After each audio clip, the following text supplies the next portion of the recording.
Bismillahirrahmanirrahim. Assalamualaikum warahmatullahi wabarakatuh. Kita sambung semula perbincangan kita berkaitan dengan tajuk elektrokimia dan soalan seterusnya untuk kita bincangkan dalam tempoh masa 30 minit daripada sekarang. Okey, setelah kita membincangkan tadi soalan elektrokimia, sel kimia, jadi kita masuk kembali semula kepada soalan yang belum dibincangkan dalam sel elektrolitik. Ya. Okey ya. Jadi cuba tengok soalan ini, ada dua soalan. Ya. Okey, ada dua soalan berkaitan dengan harap dapat dihabiskan, ya. Berkaitan dengan sel elektrolitik, ya. Okey, soalan nombor 1 tu diagram 1 menunjukkan susunan radas bagi elektrolisis larutan natrium klorida 0,0001 mol per DM padu menggunakan elektrod karbon. Tu dia. Ini adalah sel elektrolitik. Macam mana kita boleh tahu sel elektrolitik? Sebab dia menggunakan bateri sebagai sumber tenaga elektrik untuk melakukan proses elektrolisis. Di situ dia, beza dia. Kena ingat, ini sel elektrolitik di mana dia menggunakan sumber tenaga elektrik untuk menjalankan proses elektrolisis. Ya. Jadi kita akan tengok bagaimana proses ini berlaku. Okey. Jadi kita dapat habiskanlah perbincangan berkaitan dengan bab yang keenam ini, elektrokimia. Okey, jadi kita tengok.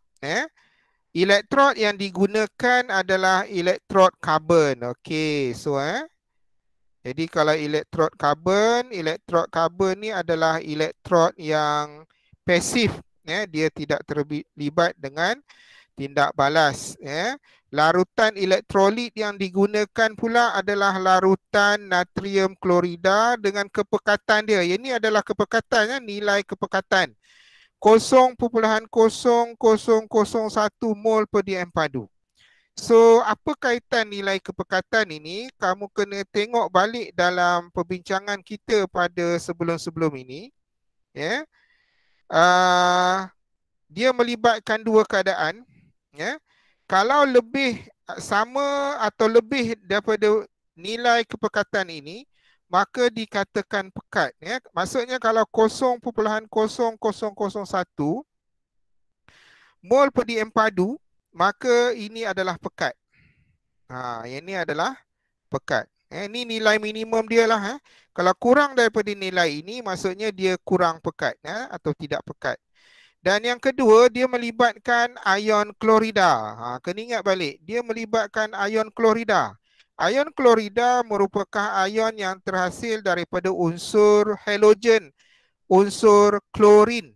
Jadi kena ingat balik, kalau melibatkan unsur halogen dengan kepekatan melebihi nilai ini, maka faktor kepekatan menjadi faktor yang penentu dalam pemilihan ion untuk dinyahcaskan.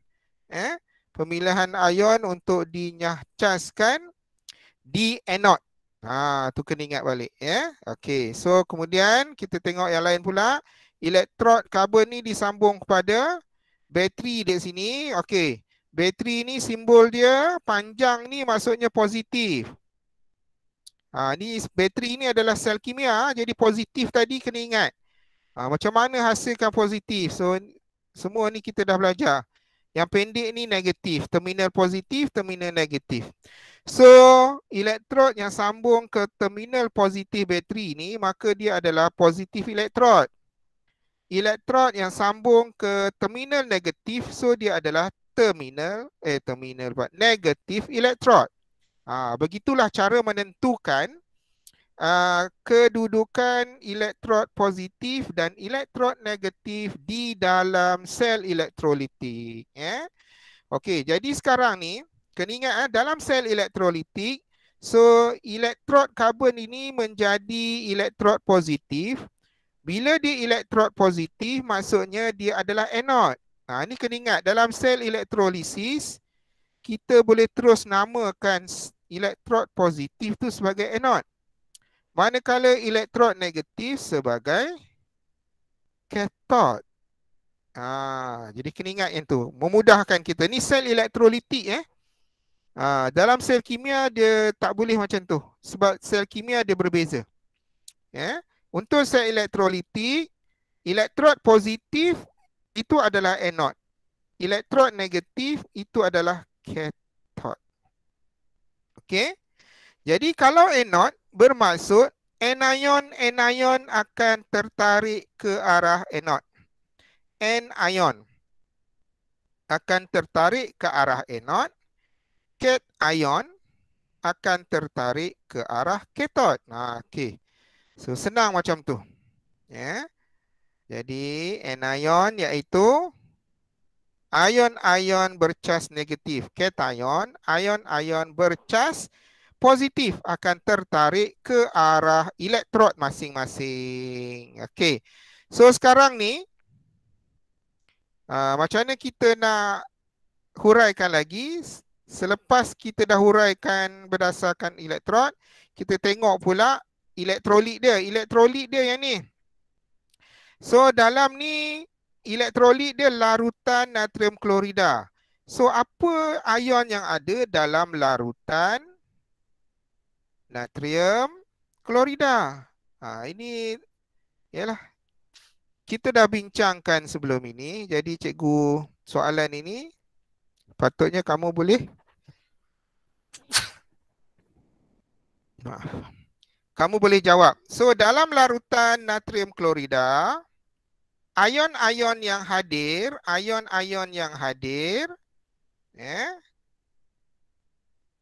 berasal daripada dua lah. Satu daripada air, ion-ion yang hadir ni daripada air, iaitu ion hidrogen dan ion hidroksida. Okey, ini simbol-simbol dia. Kemudian ion yang datang daripada zat yang terlarut, iaitu natrium klorida, iaitu ion natrium dan ion klorida, Cl negatif. Okey. So di sini kita ada 4 ion yang hadir. Di mana dua adalah cation, ion positif, dan 2 adalah anion, iaitu ion negatif. So ion positif, ion negatif iaitu anion, so dia akan tertarik ke arah anod. Jadi maksudnya OH negatif, ion hidroksida dan ion klorida akan bergerak dan tertarik ke arah anod. Manakala ion hidrogen iaitu cation dan juga ion natrium akan bergerak dan tertarik ke arah kathod. Okey. So bila dia dah tertarik, seperti mana yang telah diterangkan sebelum ini, bahawa hanya satu sahaja ion-ion ini yang akan dipilih untuk dinyahcaskan pada anod dan kathod.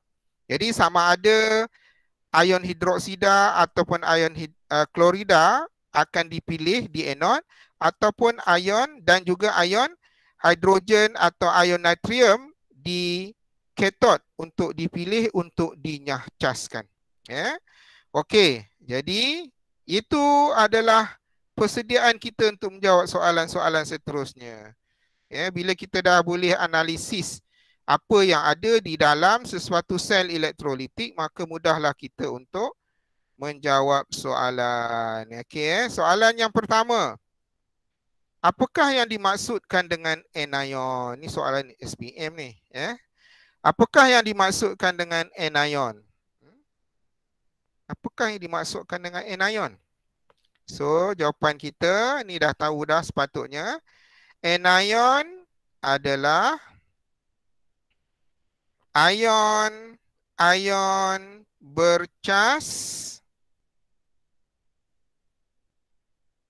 Negatif. Itu jawapan dia. Kalau soalan tanya apakah ini dimaksudkan dengan kation? Kation adalah ion-ion yang bercas positif. Okey, so sebab tu kena tahu tu, ya. Okey, B, namakan semua anion yang terdapat dalam larutan itu. Okey, sebab kita dah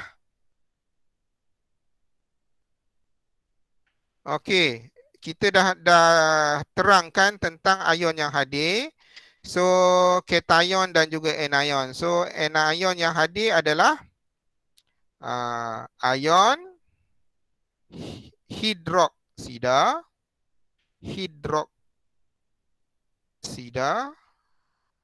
iaitu simbol dia OH negatif.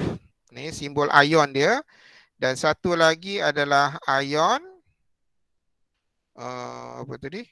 Klorida. Ion klorida. Simbol dia, simbol kimia dia Cl negatif, cas negatif. So ini adalah anion yang hadir, yang terdapat di dalam larutan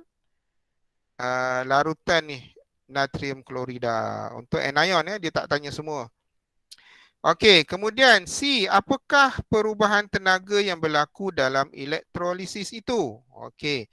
So seperti mana yang kita tahu, sel elektrolitik adalah sel di mana perubahan tenaga yang berlaku adalah daripada tenaga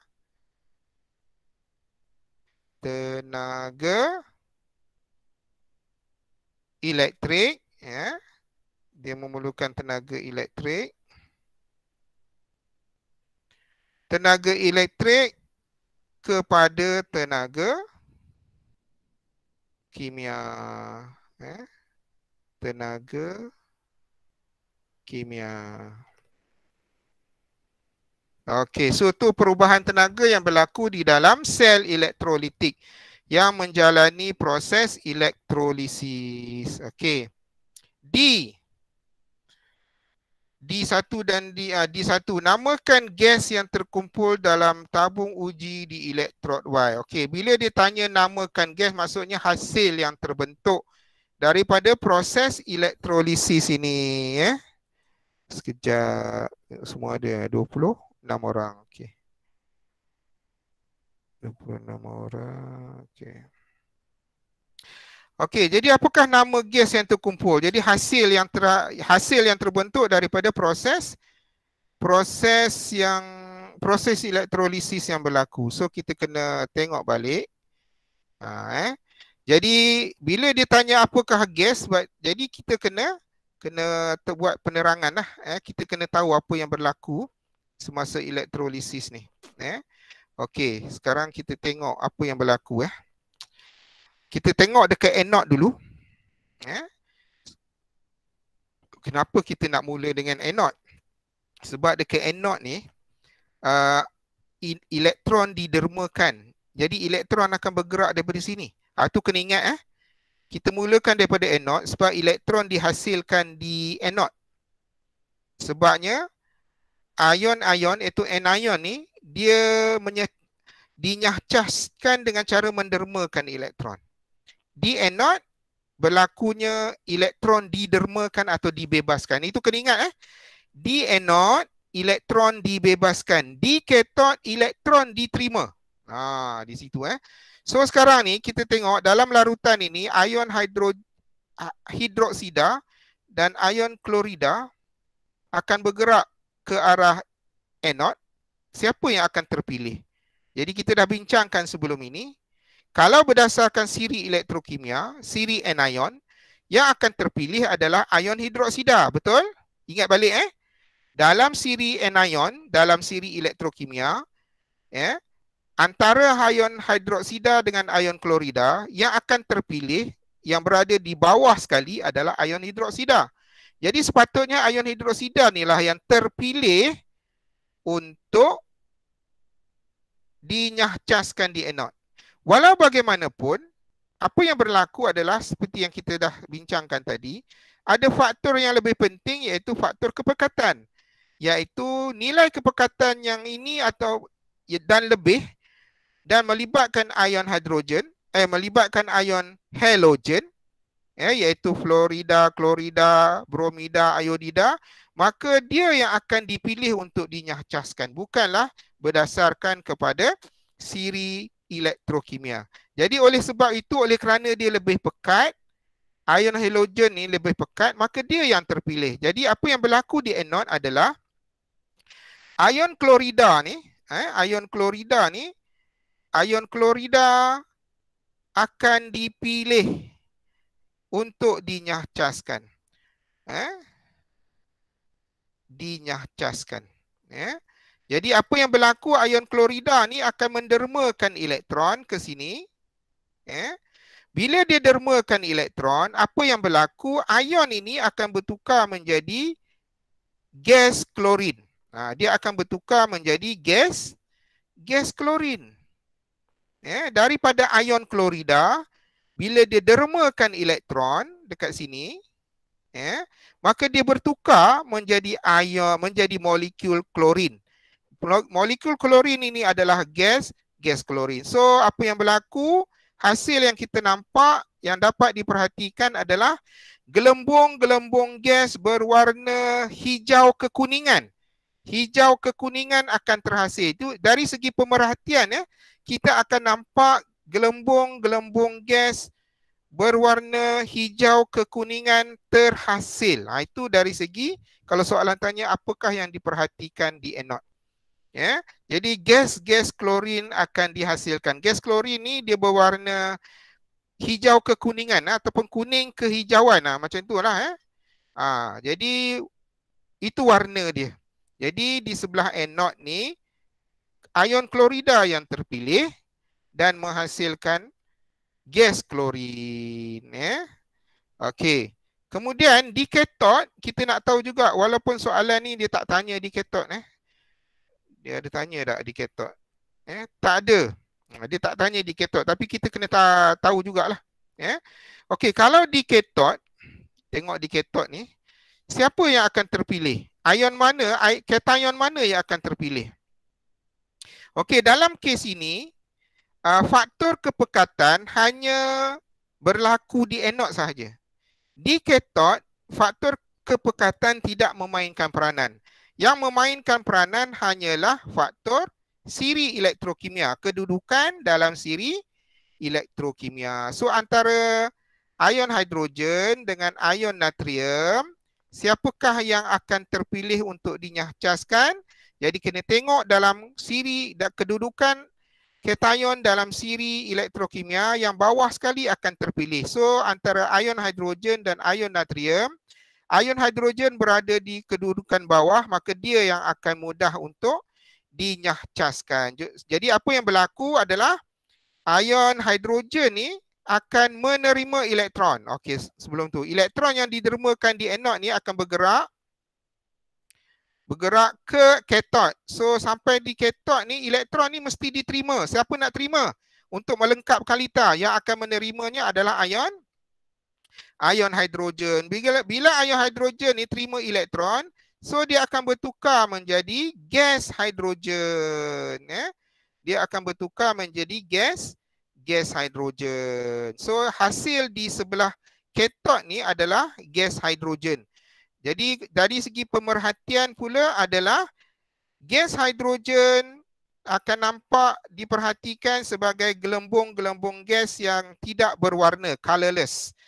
Gelembung-gelembung gas yang tidak berwarna terhasil di kathod, dan gelembung-gelembung gas itu adalah merupakan, yang tidak berwarna itu adalah gas hidrogen. Okey, jadi maksudnya sebelah kathod gas hidrogen dan sebelah anode adalah gas klorin. Okey, so itulah penerangan bagaimana hasil itu terbentuk semasa proses elektrolisis larutan natrium klorida. So semua proses elektrolisis akan bergantung kepada faktor-faktor yang telah kita pelajari sebelum ini. So sekarang ni jawapan kita di satu ni, namakan gas yang terkumpul di tambuk uji di elektrod Y. Oh, elektrod Y. Elektrod Y mana? Sekejap, elektrod Y.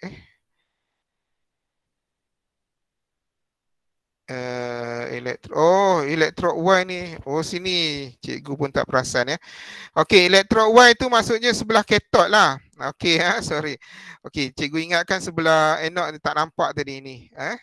Yang ni elektrod X, ini elektrod Y. Okey. So, elektrod Y ni maksudnya yang sebelah katot. Jadi, sebelah katot adalah gas hidrogen. Namakan gas. So, nama gas tu adalah gas hidrogen. So, soalan seterusnya pula, ini topik yang lain lah. Jadi, bila kita dah tahu tu, macam mana kita nak uji dari segi kimia bahawa gas yang tidak berwarna tu adalah gas hidrogen. So, ini yang dimaksudkan dengan soalan D2 ni. Terangkan cara untuk mengesahkan gas yang dinamakan. So, apakah cara untuk kita mengesahkan bahawa gas itu adalah gas hidrogen? Apakah ujian kimia yang perlu dilakukan? Dia suruh terangkan cara. Jadi cara dia, gas hidrogen ini adalah kita, kalau kamu ingat lagi semasa tingkatan 1, ya, kita belajar tentang bagaimana mengenal pasti sesuatu bahan itu, ya, terutama sekali gas.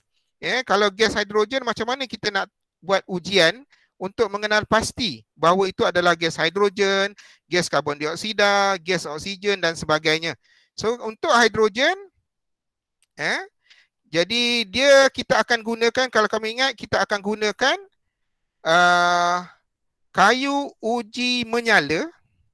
Ya, di mana kayu uji menyala ni kalau dimasukkan dalam tabung uji yang mengandungi gas hidrogen, maka dia akan menghasilkan bunyi pop. Menghasilkan bunyi pop. Jadi dengan bunyi pop itu menunjukkan itu adalah gas hidrogen. So kita tuliskan dekat sini. Kita tulis letakkan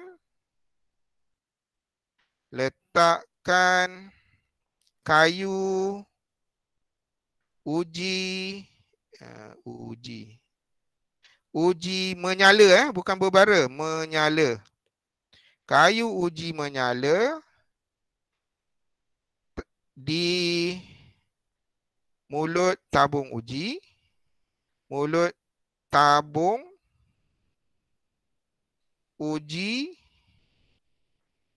mengandungi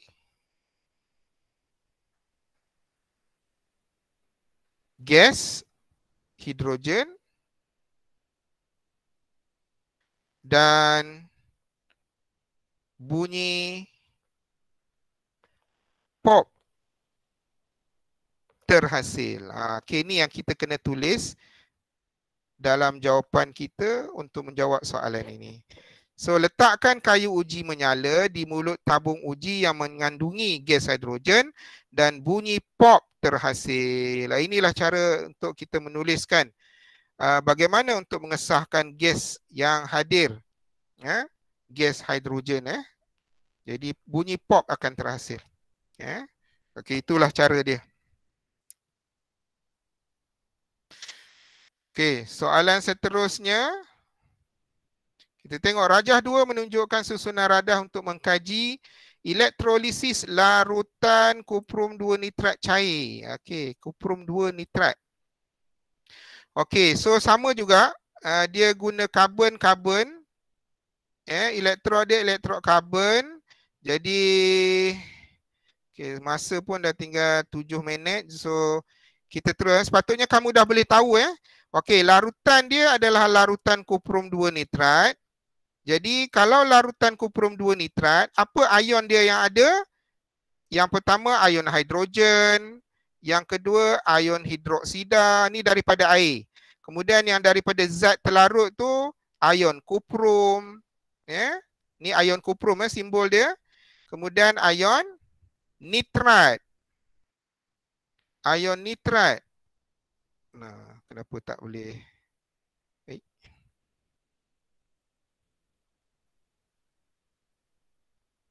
Ion nitrat satu lagi adalah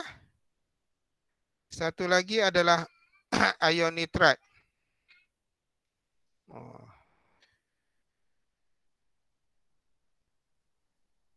Okey, satu lagi adalah ion nitrat. Simbol dia nanti takut kamu tak boleh ni Ni ion kuprum. So yang ni datang daripada kuprum 2 nitrat. Yang ni datang daripada air. Kalau larutan mesti ada air.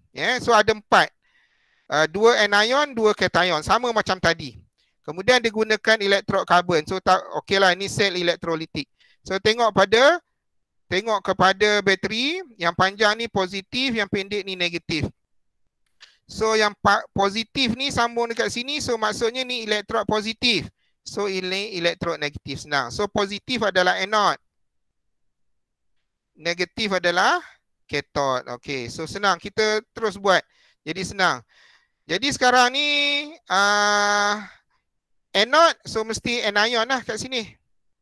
Anion akan tertarik. Apakah anion? Anion dia adalah ion hidroksida dan juga ion nitrat. Ion nitrat ni ada ion negatif. Jadi kalau kamu kena ingat juga ni. So yang akan di sini adalah akan tertarik ke anode adalah ion hidroksida dan ion nitrat. Okey, yang sebelah kathod pula adalah ion hidrogen dan juga ion kuprum. 2 positif, ion kuprum. So sama juga, siapa yang akan terpilih dalam kes ini dia tak menunjukkan kepekatan.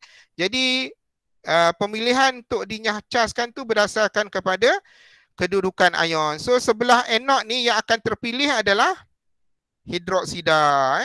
Kena ingat, ion hidroksida yang akan terpilih. Dia yang akan dermakan elektron.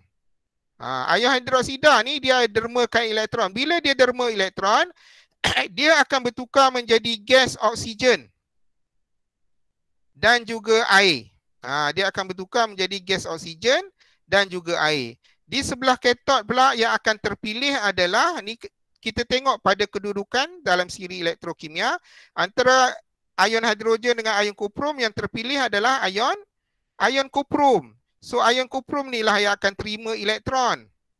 Dia akan terima elektron sebab elektron dibebaskan di anode, bergerak pada litar luar ni sampai dekat sini.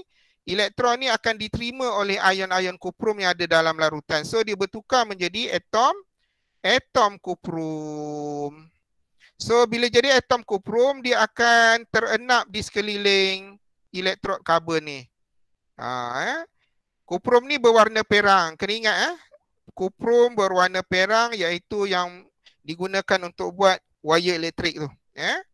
Okey, itu yang terhasil dekat sini. Itu yang terhasil dekat sini. So kita dah tahu dah. Sebelah anode yang akan kita nampak adalah gas oksigen. Sebelah anode adalah gas oksigen. Sebelah kathod adalah logam kuprum.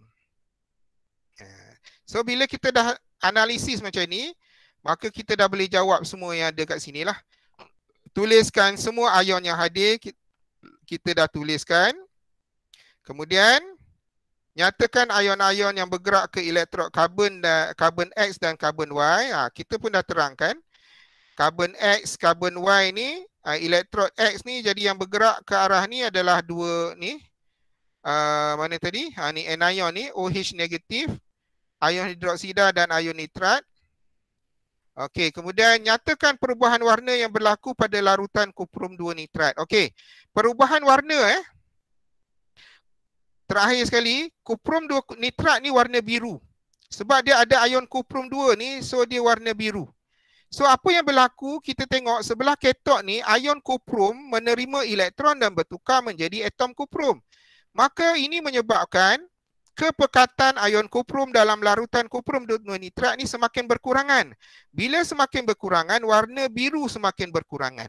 So sebab warna biru tu adalah disebabkan oleh ion kuprum. So yang kita boleh tulis di sini adalah perubahan dia, keamatan warna biru semakin pudar. Kita boleh tulis macam tu. Disebabkan oleh ion kuprum yang menyebabkan warna biru tu sudah semakin berkurangan. Disebabkan dia bertukar menjadi menjadi atom kuprum. Okey, so itulah penerangan perbincangan kita berkaitan soalan-soalan dalam bab yang keenam ini, dan kita tak dapat bincangkan soalan esei ni, panjang lah. Ni soalan esei yang boleh, kalau kamu tengok di sini, soalan esei bahagian C kalau soalan SPM, dia keluar macam ni lah kalau berkaitan dengan elektrokimia. Jadi kalau kamu faham, kalau keluar, kamu kena ingat soalan kalau keluar elektrokimia, kamu tak ada pilihan lain, wajib jawab. Jadi kalau tak tahu, kamu kena tahu. Okey, macam ni contoh dia. Jadi diharapkan kamu boleh buat inilah latihan-latihan berkaitan dengan soalan esei bahagian C. InsyaAllah. So jadi sampai di sini dulu perbincangan kita. Kita akan sambung pada minggu hadapan dengan bab yang ketujuh, iaitu cahaya dan optik. Okey, so itu sahaja untuk hari ini. Terima kasih. Assalamualaikum warahmatullahi wabarakatuh. Okey, terima kasih cikgu. Sama, terima kasih semua.